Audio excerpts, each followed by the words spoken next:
Oke, selamat siang. Assalamualaikum warahmatullahi wabarakatuh. Berjumpa kembali dengan Mas Bro Tegal. Tetap semangat, semangat. Mungkin sebentar lagi bull market, kalian tetap dior.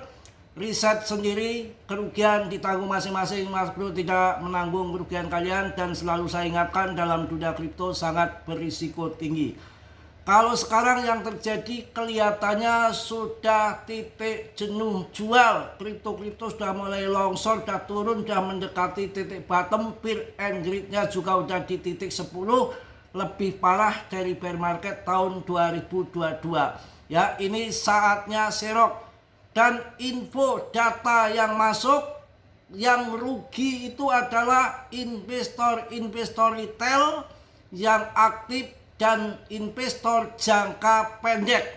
Ya, untuk jangka panjang dia beli BTC, ETH di bawah ETH itu sekitar di bawah 20 juta, 15 juta lah waktu titik terendahnya, sampai 11 juta kurang. Dan BTC banyak yang masuk di bawah 1 miliar, kalau sekarang masih 1,4 miliar, artinya investor jangka panjang untung. Yang lagi disikat investor retail jangka pendek yang aktif scalping, trade dan sebagainya, itu yang dihabiskan. Jadi sekarang permainan dirubah. Untuk jangka panjang masih tetap menjadi pemenang ya. Tenang saja, kondisinya sudah mulai titik jenuh jual, tapi kalian tetap di CA cicil bertahap. Kondisi gini yang panik ternyata retail ya. Saya juga jelaskan untuk PP sudah mulai membaik, karena PP ini yang sudah pada CL mungkin investor yang lama yang digoncang, yang masuk di awal-awal kan cuannya sudah berkali-kali lipat, itu digoyang biar tidak membebani. Nanti ketika diangkat ke atas itu tidak takut mereka yang masuk awal menjual. Jadi sudah digeser dan tinggal 20% sudah nggak ada kepemilikan retail, dan di exchange tinggal 20% saja ya. Sedikit sekali pasokannya. Kemudian si GZ 62% dia pegang. Jadi untuk jatuh banget ke bawah sudah susah, sudah nggak ada faktor untuk nurunin, kecuali GZ jual. Saya rasa GZ Sang Fengzhou nggak akan jual ya. PP akhirnya menunjukkan tanda-tanda kehidupan. Harga berada di zona permintaan yang sangat kuat. Ini di saat harga akumulasi murah sekali dan didorong bersih melalui resisten pertama, dapat membuka pintu bagi pembalikan tren yang sehat.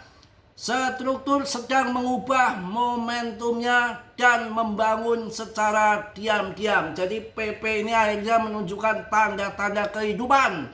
Harga berada di zona permintaan yang kuat dan dorongan bersih melalui resisten pertama dapat membuka pintu bagi pembalikan tren yang sehat dan pump ke atas, karena struktur sedang mengubah momentumnya dan membangun secara diam-diam ya. Kita harus tenang.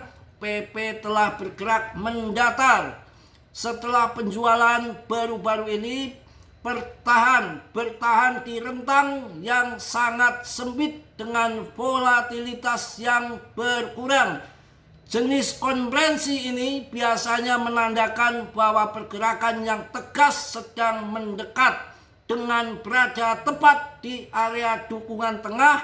Arah breakout berikutnya kemungkinan akan menentukan arah pergerakan yang akan datang, mungkin akan sangat besar pumpnya ke atas. Jadi PP telah bergerak mendatar setelah penjualan baru-baru ini, bertahan di rentang yang sempit dengan volatilitas yang berkurang. Jenis konferensi ini biasanya menandakan bahwa pergerakan yang tegas sedang mendekat, dengan berada tepat di area dukungan tengah. Arah breakout berikutnya kemungkinan akan segera terjadi, terbang ke atas. Mudah-mudahan seperti itu. Kalau mau masuk cicil bertahap, karena penurunan itu nggak ada yang jelas. Penurunan itu nggak ada yang tahu, senior pun sehebat apapun, hanya prediksi. Jadi kalau menurut saya harga murah ya cicil-cicil. TA di bawah 50 untuk BTC. Banyak yang tanya apakah ini nggak tambah bearish ke bawah hancur-hancuran, Mas Bro. TA itu kebenarannya hanya 30% saja. Ya, kalau TA itu valid, semua orang kaya dengan hanya menggunakan tarik-tarik garis. Nyatanya ya TA banyak yang amburadul, jebol, nggak berlaku. Kondisi gini mau di bawah MA mau di atas MA nggak ada guna. Ya, kalau TA valid bener, nggak ada orang trader jebol kerugian miliaran di dalam kripto. Itu tandanya TA itu hanya berjalan ketika lagi kondisinya tenang. Tidak ada campur tangan elit-elit global, nggak ada campur tangan Trump, nggak ada campur tangan orang-orang besar dalam kripto. Maksudnya lagi kondisi fase yang tenang, yang kondusif, ya, yang fundamentalnya bagus, ya itu baru permainan yang sehat di dalam TA biasanya baru berjalan dengan mulus. Ya, TA itu kalah dengan fundamen. Ya, kalau fundamennya bagus, TA-nya juga nggak berlaku. TA-nya bearish ke bawah, uang masuk besar-besaran, stimulus dan yang lain-lain. Ya tiba-tiba TA rusak, tahu-tahu pump ke atas. Kalau semua dengan TA itu sukses, valid, nggak ada trader terjungkal sampai 24 jam. Kemarin 2 miliar dolar disikat sama well kewel. Itu yang pasang short. Harga sudah turun ke bawah, sudah bottom, TA-nya sudah bottom. Ya, diperkirakan akan lompat ke atas dengan TA itu, maka trader pasang posisi long. Nggak taunya dibanting lagi, ya. Dibanting lagi, maka trader kena likuidasi. Sama saja, begitu kondisinya sudah TA-nya mengarah ke bearish, hancur, TA-nya hancur, arahnya ke bawah, pada pasang short, pasti ini BTC akan jam lagi. Ternyata dipasang short ke bawah, dilikuidasi, dipump ke atas, habis yang pasang short. Jadi TA itu kebenarannya hanya 20-30% saja ya. Jadi kondisi begini kita nggak perlu ya takut ataupun berkutakan ya. Tenang, kita harus sabar ya, karena indikator sentimen menunjukkan kapitulasi, penurunan harga yang signifikan juga tercermin dalam indikator on-chain lainnya. Data dari dari Glassnode mencatat bahwa relatif loss melonjak ke angka 85% dari total kapitalisasi pasar dalam pasar bull yang sehat. Angka ini biasanya berada di bawah 5%. Lonjakan ini menunjukkan bahwa pasar sedang mengalami kerugian besar secara kolektif yang dapat dianggap sebagai tanda bahwa kepanikan sedang mencapai puncaknya. Jadi panik itu lagi puncak-puncaknya kepanikan ya. Lebih dari 70% dana aktif di Bitcoin kini dalam kerugian.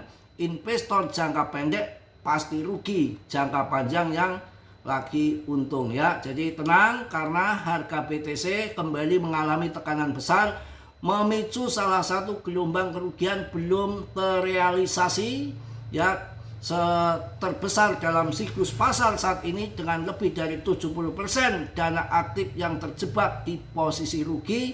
Pasar menunjukkan tanda-tanda ketakutan ekstrim di kalangan investor retail. Hanya retail, untuk yang jangka panjang aman-aman saja masih cuan. Dan banyak yang komen, Mas Bro meleset prediksinya. Meleset apanya? Ondole anjlok, semua turun, BTC pun meleset lagi, turun lagi, kendor. Yang dibilang 200.000 bahkan sampai 1 juta dolar, nyatanya juga lagi kendor. Itu BTC, kalian harus paham, BTC pun kendor, tidak ada yang meleset.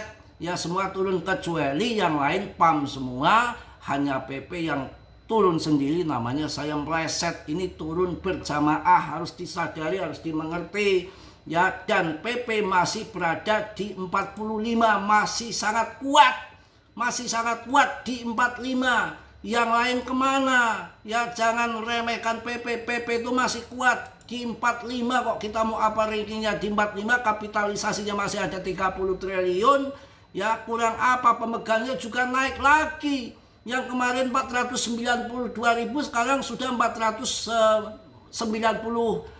ribuan, hampir setengah juta holder. Ini PP jangan diremehkan, ya jangan diremehkan. Ya, rankingnya masih oke. Yang lain kemana? Justru ini terbagus meme coin saat ini saya rasa untuk di PP setelah Shiba dan Doge. Mungkin itu aja untuk siang hari ini. Tetap semangat, tetap yakin, nggak usah pakai ketakutan. Yang namanya dunia kripto, investasi apapun ada risiko, apalagi kripto risikonya tinggi. Basic kripto kalau naik tinggi nggak ngotak puluhan kali lipat, kalau jengking kebanting ya ancur-ancuran. Harus siap risiko. Semua kerugian ditanggung masing-masing. Mas Bro tidak bertanggung jawab atas kerugian kalian, karena dalam bermain kripto semua ada untung dan ada rugi ya. Yang positif kalian ambil, yang buruk kalian tendang. Kiranya Sudira yang belum subscribe untuk subscribe, yang sudah Mas Bro ucapkan banyak-banyak terima kasih. Salam dari Tegal Mas Bro. Wassalamualaikum warahmatullahi wabarakatuh. Jos.